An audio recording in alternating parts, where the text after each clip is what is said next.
Forget the wimpy vampires. Let's meet the Viking undead. Long before the zombie apocalypse, the Norse had a worse problem. Meet the Draugr, a powerful, physical, and highly protective undead. They're not just ghosts. They are the literal corpse of a departed Norseman. When a Viking dies, he's given a proper burial with all his treasured bling. But if he was a selfish, nasty piece of work, that treasure becomes his curse. His spirit, too greedy to move on, drags itself back into the dead body. The corpse's skin immediately turns dark as it begins to swell up with grave power.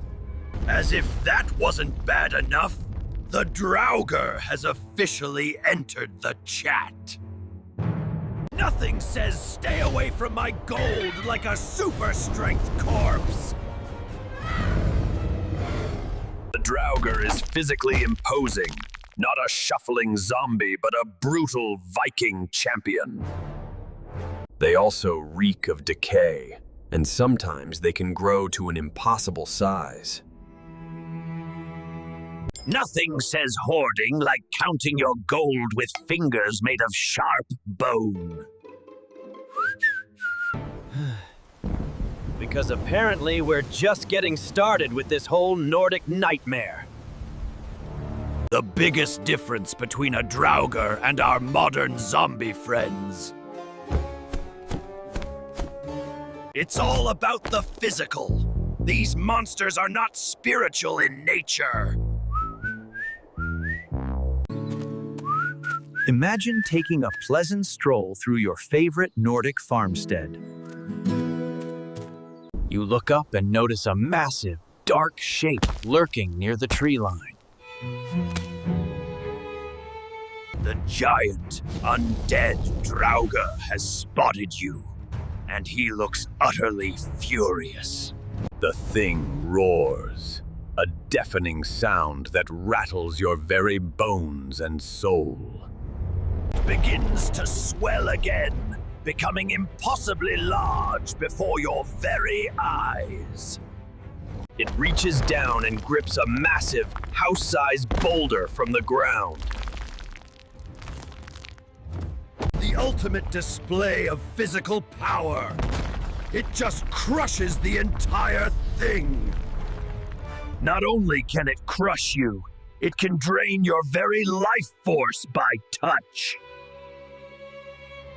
They also cause something charmingly named grave sickness to those nearby. It's a nasty condition, but at least he's just trying to put his boulder back. Don't forget to hit subscribe, or you might get a visit tonight! Not all Draugr start on land. Some of these terrors are born in the sea. We're talking about the Hafgufa, or Huldra-troll, the dead sailor who didn't rest. Two sailors are out on their longship, and the ocean is calm. The stars are bright.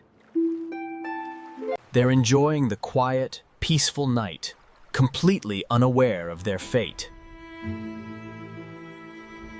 Suddenly, the waves whip up into a frenzy, and the storm clouds gather quickly. Then, from the terrifying depths, the Sea Draugr rises up to say hello. The giant creature grabs the longship, lifting the tiny boat right out of the violent water. It flips the boat and sends the poor sailors spinning into the cold, black abyss. It opens its colossal, terrifying mouth to consume the drowning, freezing men.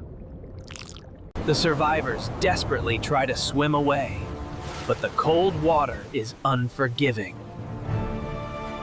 The creature of the deep silently drags them down to their watery, crushing tomb.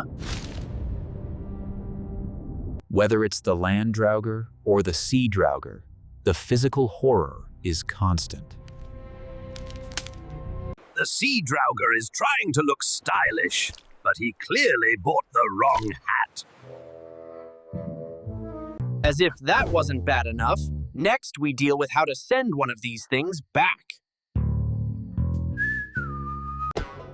How do you defeat an enemy that is both a powerful corpse and a greedy spirit? Regular weapons are useless, so the Vikings had 3 main methods of Draugr disposal. Here we have a brave Viking warrior preparing for his very final battle. He sharpens his blade for hours. It's a very good sword, he thinks to himself. He finally faces the monster, swinging his blade with a might epic shout. The blade hits the Draugr, but the physical blow does absolutely nothing to it. The minuscule wound immediately seals itself up, like it was never even there. The only true way to kill one is to remove its head and discard it quickly. The decapitated head, still alive, laughs with the most sinister sound you have ever heard. The warrior must haul the still animated body and head to a faraway location. Burning the corpse and removing the heart are other key methods of disposal. But the success relies completely on having the right tools for the job. The headless Draugr body just wants its head back, but it walked into a tree. If you like this so far, please smash that like button. The ultimate question remains. Why are Draugr obsessed with all that gold? It's not just about money, it's a deep spiritual connection to their possessions. A Draugr's curse is mostly centered on the treasure that was buried with it.